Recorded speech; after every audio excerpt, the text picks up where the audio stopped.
This story in from Clear Lake, Iowa. Three of the nation's top rock and roll singing stars. Yes, I love you, Peggy Sue. Buddy Holly died today with their pilot in the crash of a chartered plane. Was Buddy Holly murdered? They call February 3rd, 1959, the day the music died. But what if the music didn't just die that night? What if it was silenced? The music industry is a ruthless world where survival often comes at a deadly cost. Behind the glitz, powerful executives create scandals, betray their artists, and, some say, go as far as to kill. Well, I tell you, I feel a lot better when I have it on. For decades, whispers have surrounded the fatal plane crash that took the life of this rock and roll legend. Was it really just an accident or something much darker?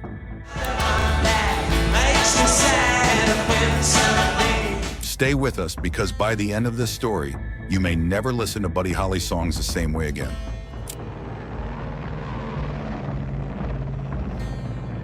For Buddy, music wasn't just a career, it was an obsession. To him, rock and roll wasn't a genre, it was a force, a burst of energy that could move the world. Throughout his teenage years, he poured everything into crafting this new sound. By 19, he landed his first record deal. But Buddy wasn't your average label-controlled artist. He wrote his own songs, experimented with sound, and wasn't afraid to break rules. While others thought he was eccentric, maybe even crazy, Buddy Holly was actually shaping the future of music.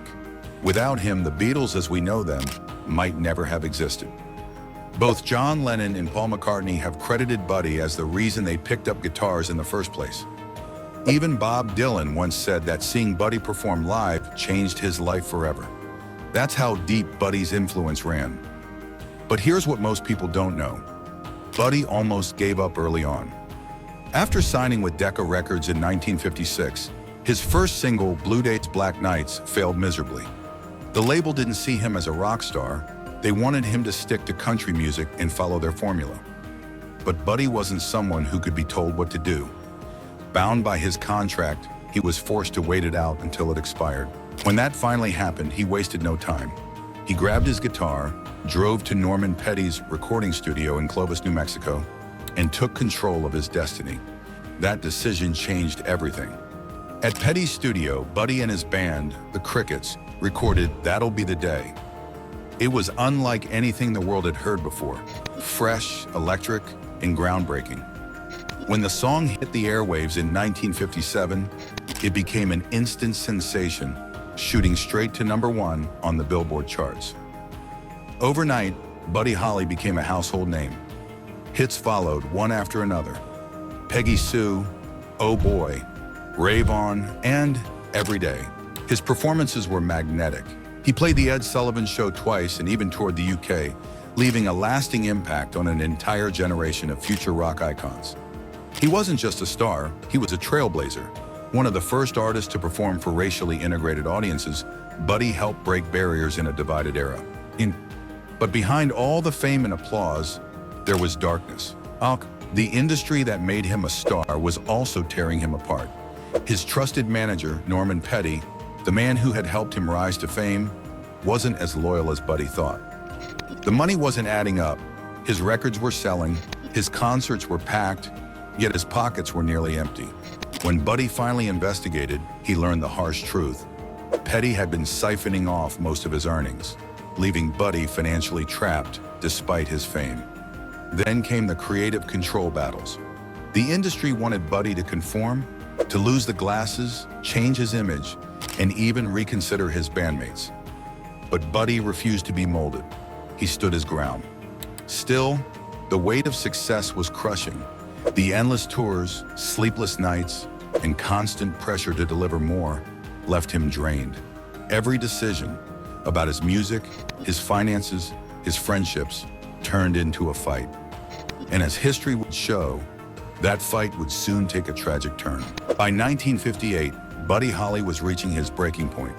Fame, betrayal, and exhaustion had taken their toll, and he was ready for a change.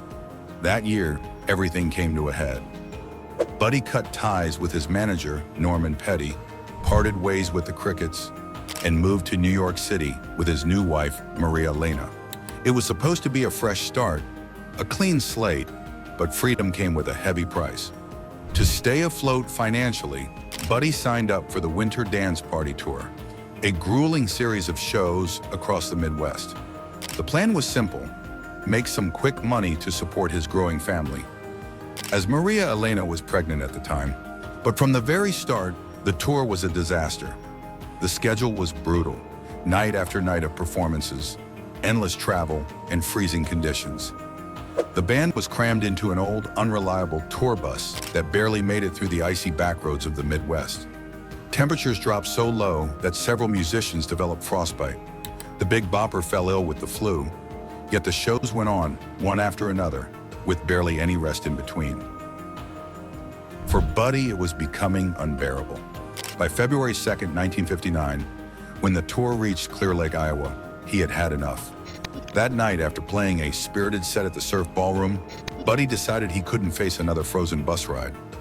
So he made a fateful decision. He would charter a small plane to the next tour stop in Moorhead, Minnesota. It wasn't about luxury, it was about survival. A short, warm flight meant a rare chance to sleep, to recover, and to escape the misery of the road, even for a few hours. Originally, the passenger list was different.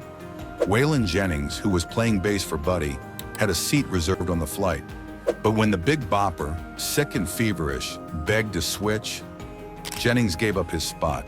In a moment of teasing, Buddy joked, "I hope your old bus freezes up." Jennings playfully shot back, "Well, I hope your old plane crashes." It was innocent banter, but those words would haunt him forever. Meanwhile, Ritchie Valens also wanted off the bus. He flipped a coin with another musician, Tommy Allsup, for the last available seat. Valens won. With that, the three passengers were set: Buddy Holly, Ritchie Valens, and JP the Big Bopper Richardson. Just after midnight on February 3rd, 1959, they boarded a small Beechcraft Bonanza piloted by 21-year-old Roger Peterson. The plane lifted into the dark, snowy sky and vanished. Less than 90 minutes later, it crashed into a frozen Iowa cornfield. All on board were killed instantly. The world woke up to the shocking news. The day the music died, they called it. The official report blamed poor weather and pilot error. But from the start, not everyone believed that story. There were too many strange details, too many unanswered questions. Over the years, those questions only grew louder. Buddy's brother, Larry Holly, was one of the first to voice doubts about the official version. He insisted that something about his brother's death didn't add up, and the more he spoke, the more people began to wonder if he might be right. Then, years later, a disturbing discovery reignited those suspicions. A .22 caliber pistol, registered to one of Buddy's bandmates, was found near the crash site. At first, investigators brushed it off as irrelevant, but Larry wasn't convinced. If the crash was just an accident, why was there a gun? And had it been fired? Some believe that a struggle may have broken out in the plane's final moments, that perhaps a gun went off, distracting or injuring the pilot, causing the aircraft to spiral out of control. Others think someone might have panicked and accidentally discharged the weapon. The problem? The crash was so violent that no forensic testing was done to check for bullet wounds or gun residue. Investigators assumed from the start that it was a simple accident and never looked deeper. Larry claimed that when he saw Buddy's body, something felt off. The injuries, the positioning, it didn't match what he'd been told. It was as though something else had happened before the plane ever hit the ground. If that's true, then what really went down in those final minutes? Maybe the answer doesn't lie in the crash itself, but in what was happening in Buddy's life before he ever boarded that plane. In the weeks leading up to the Winter Dance Party Tour, Buddy Holly seemed deeply unsettled. Friends noticed he was more anxious than usual. The music industry had already shown him its dark side: betrayal, manipulation, and exploitation. And his bitter split from manager Norman Petty had left him nearly broke. To keep going, Buddy had no choice but to take on a grueling winter tour across the Midwest, performing night after night in freezing conditions just to make ends meet. But this tour felt different. Something about it didn't sit right. According to his brother Larry, Buddy had a bad feeling, a kind of foreboding he couldn't shake. He confided to friends that he felt uneasy about the trip, and some even claimed he'd been having recurring nightmares before leaving. Then, just days before the crash, Buddy said something chilling to his bandmates. "If anything happens to me, make sure Maria Elena gets all my belongings." It might have sounded like an innocent comment, but coming from a 22-year-old whose career was just starting to soar again, it felt disturbingly out of place. Could Buddy have somehow sensed his own death? Or worse, had someone warned him that danger was coming? If Buddy was afraid, it might not have been superstition. It might have been something far more real, because by then, Buddy wasn't just a rising musician. He was a young artist breaking free from the powerful industry figures who had tried to control him. And in a business as ruthless as music, walking away was rarely without consequences. Buddy had made enemies, powerful ones. He wasn't just famous, he was becoming dangerous to those who profited off his talent. He wanted ownership of his music, control of his money, and independence from the machine that had made him. That made him a threat. Just months before the crash, Buddy had severed ties with his longtime manager, Norman Petty, the same man who'd quietly siphoned off most of his earnings. At first it seemed like a bold new beginning, but breaking free came with a price. Buddy was left with nothing. Petty still controlled the royalties from his biggest hits, leaving Buddy financially stranded. Behind the scenes, rumors swirled that Buddy was preparing to fight back. Some claimed he was about to take legal action against Petty to expose what had been happening behind closed doors. Others believed he was on the verge of signing a groundbreaking record deal that would give him complete creative control, something almost unheard of at the time. If either rumor was true, one thing was certain: Buddy Holly was becoming a problem for powerful people. Now imagine the stakes: a young artist poised to reclaim his fortune, a former manager with millions to lose, and then suddenly, a plane crash that wipes out three of rock and roll's brightest stars in an instant. Coincidence? Or something far more deliberate? Larry Holly spent the rest of his life asking that question. He never stopped searching for answers, right up until his passing in 2022. He couldn't let go of the strange details, the unanswered questions that refused to fade. If it was just bad weather, why was a gun found near the crash site? If it was just bad luck, why did Buddy seem to sense something terrible was coming? And if it was just an accident, why was he preparing legal action just days before he died? The mystery remains. Yet beyond all the speculation and conspiracy, one truth stands unshakable. Buddy Holly changed music forever. In only 18 months of mainstream fame, he accomplished more than most artists could in a lifetime. He recorded over 50 songs across genres, each one bursting with creativity, emotion, and innovation. Buddy wasn't just another rock and roll star, he was a visionary. Before Buddy, rock and roll was raw, wild, and rebellious. But he brought something new: craftsmanship. He treated songwriting like a science, layering melodies, harmonizing vocals, and experimenting with recording techniques that were years ahead of his time. He was also one of the first true singer-songwriters of the rock era.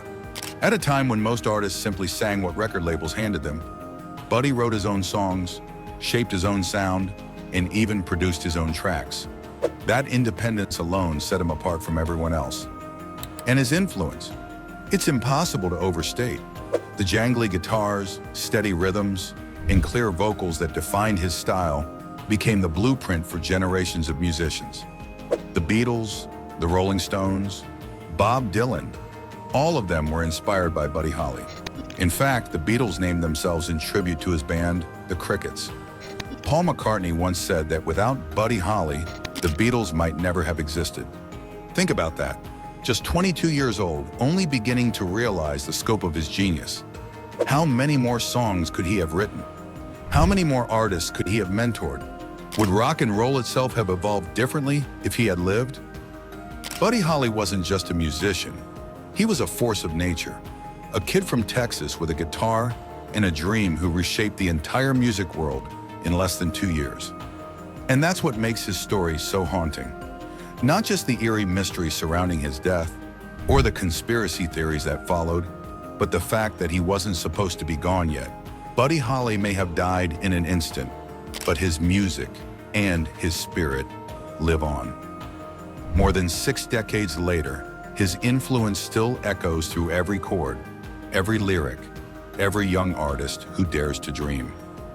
Because though the day the music died was February 3rd, 1959, Buddy Holly's sound never did.